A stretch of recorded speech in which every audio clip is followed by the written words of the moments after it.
মাস না খেয়ে থাকার পরও কিভাবে শরীর সুস্থ থাকে, কিভাবে দিনের পর দিন পানি না খেয়ে একজন মানুষ কর্মক্ষম থাকতে পারে, আর কেনই বা বিজ্ঞানীরা এখন বলছেন রোজা শুধু ধর্মীয় অনুশাসন নয়, বরং এটি শরীরের জন্য অসাধারণ ওষুধ। আপনি যদি মনে করেন রোজা শুধু ধর্মীয় ইবাদত, তাহলে আজকের ভিডিও আপনার ধারণা বদলে দেবে। কারণ রোজার পেছনে আছে কিছু অবিশ্বাস্য বৈজ্ঞানিক সত্য, শরীরের জন্য যেগুলো অবিশ্বাস্য রকম উপকারী। আজকের ভিডিওতে আমরা জানব রোজার স্বাস্থ্যগত উপকারিতা, ইতিহাস, বৈজ্ঞানিক ব্যাখ্যা ও এমন কিছু চমকপ্রদ তথ্য যা হয়তো আগে কখনো শোনেননি। পুরো ভিডিওটি দেখুন, কারণ শেষে থাকছে এক চমকপ্রদ তথ্য যা আপনাকে হতবাক করে দেবে। রোজার ইতিহাস ও বৈজ্ঞানিক ভিত্তি। রোজা শুধুমাত্র ইসলামেই নয়, বরং এটি পৃথিবীর অনেক প্রাচীন সংস্কৃতির মধ্যেই ছিল। মিশরীয় সভ্যতায় রোজা ছিল শুদ্ধির প্রতীক। গ্রিক দার্শনিক সক্রেটিস ও প্লেটো উপবাসের মাধ্যমে মানসিক শক্তি অর্জনের কথা বলেছিলেন। এমনকি খ্রিস্টান ও ইহুদিদের মধ্যেও রোজার প্রচলন ছিল। কিন্তু ইসলামে রোজা শুধু শারীরিক উপবাস নয়, এটি আত্মশুদ্ধির মাধ্যম। এটি আত্মনিয়ন্ত্রণ শেখায়, ধৈর্যের শিক্ষা দেয় এবং দেহ ও আত্মাকে বিশুদ্ধ করে।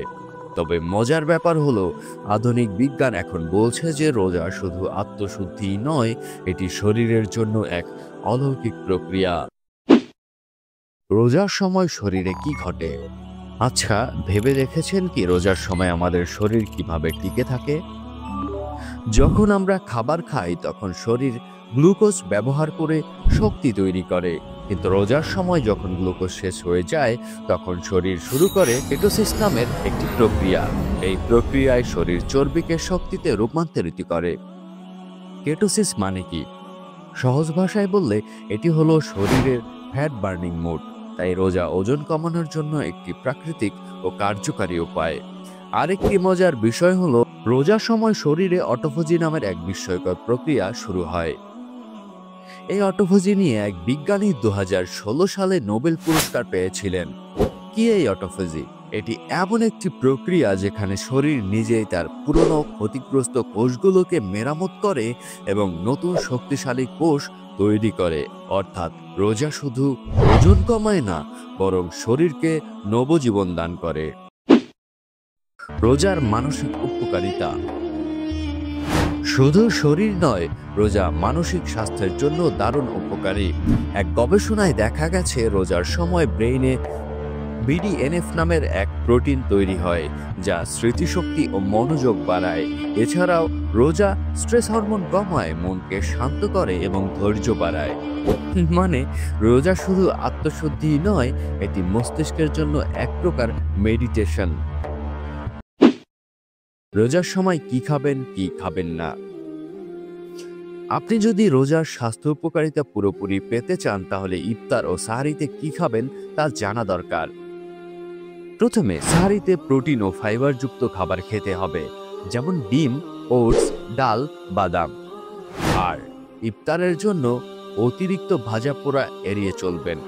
খেজুর দিয়ে শুরু করুন, কারণ এতে রয়েছে প্রাকৃতিক সুগার, যা শরীরকে দ্রুত শক্তি দেয়।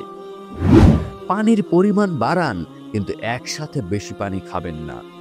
তো মানে ইফতারে 10টা সমোসা খেলেন আর বললেন ভাই আমার তো রোজায় ওজন কমছে না, এটা কিন্তু হবে না। কেন রোজা রাখা এত কঠিন মনে হয়? অনেকেই বলে রোজা রাখা খুবই কষ্টকর। আসলে প্রথম 2-3 দিন আমাদের শরীর পুরনো অভ্যাস থেকে বের হতে চায় না, তাই আমরা ক্লান্ত বোধ করি। কিন্তু কিছুদিন পর শরীর নিজেই এতে অভ্যস্ত হয়ে যায়। এক গবেষণায় দেখা যায় যারা নিয়মিত রোজা রাখেন তাদের কর্মক্ষমতা বেশি থাকে, কারণ শরীরের শক্তি খরচের ধরন বদলে যায়। রোজা শুধু একটি ধর্মীয় প্রথা নয়, এটি বিজ্ঞানসম্মতভাবেও শরীরের জন্য আশীর্বাদ।